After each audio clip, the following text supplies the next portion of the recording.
বরিশালের আগলঝাড়ায় মাদক ও চুরি মামলার এক আসামিকে গ্রেফতারকে কেন্দ্র করে বৃহস্পতিবার বিকালে থানায় ভাঙচুর ও পুলিশের উপরে হামলার ঘটনা ঘটেছে। এই ঘটনায় এলাকায় উত্তেজনা বিরাজ করছে। হামলাকারীদের গ্রেফতারে অভিযান চালাচ্ছে পুলিশ।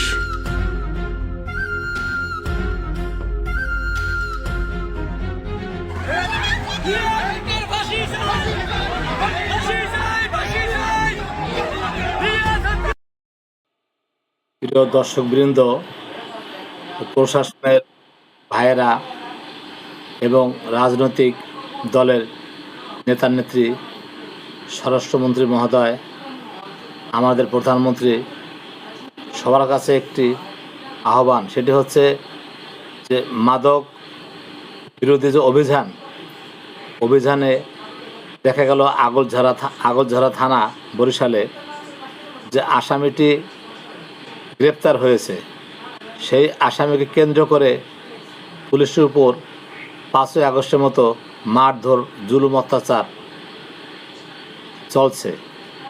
কারা করছে? যারা মাদক ব্যবসায়ী আছে, মাদক সেবী আছে, মাদকের পক্ষে আছে, যারা মাদকের কিছু নেতা, সাথে কিছু আইনের লোক আছে।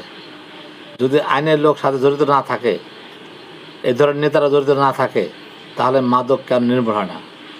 পুলিশ তো ইচ্ছে করলে 1 ঘন্টায় সারা বাংলাদেশ মাদক মুক্ত করতে পারে। দেখা যাচ্ছে যে সিএনজিতে কিছু কিছু মেয়েরা তারা পুরোটা প্যান্ট শার্ট হিসাবে ব্যবহার করে, প্যান্ট শার্ট তৈরি করে ভিতরে মাদক ভরে, ভিতরে ইয়াবা ভরে প্যান্ট শার্ট তৈরি করে ভিতরে পরে আছে, উপরে কাপড় পরে তারা সিএনজি চলাফেরা করে। প্রায় ধরা পড়ছে এই ধরনের মাদক পাচার। দেখা যায় মাদক পাচার কি আগের চেয়ে আরও বেড়ে গেল।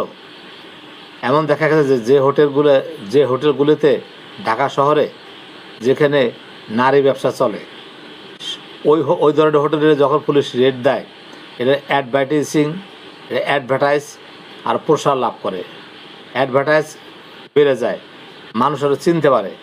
দেখা যায় সেখানে লোকের সমাগম, খদ্দরের সমাগম আরও বেশি ঘটে।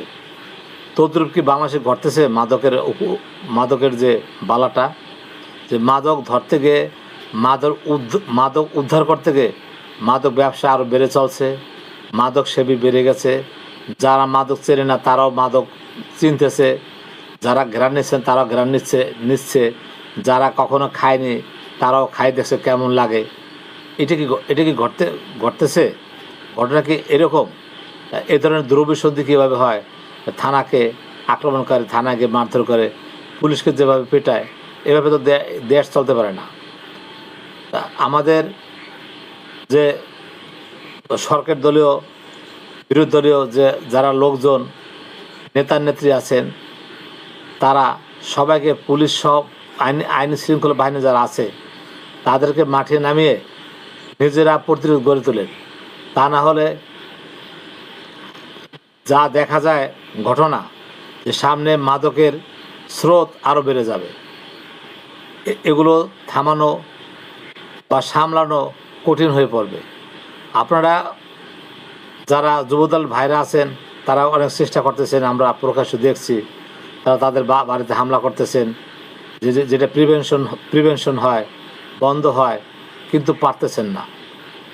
আপনারা নিজ উদ্যোগে পুলিশ বাহিনী, র্যাব যারা আছে, সবাইকে নিয়ে এটিকে প্রতিরোধ করুন। আপনারা থাকতে কীভাবে থানায় হামলা হয়, পুলিশকে মারধর করে।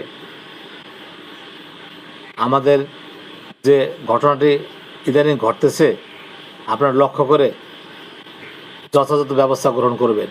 প্রশাসন, সরকারি দল, বিরোধী দল সবাই মিলে এই ব্যবস্থা না করলে দেশে মাদকের স্রোত ভয়াবহ রূপ ধারণ করবে, এবং এতে করে খুন খারাপি, চুরি ডাকাতি সব কিছু বেড়ে যাবে, সন্ত্রাস বেড়ে যাবে।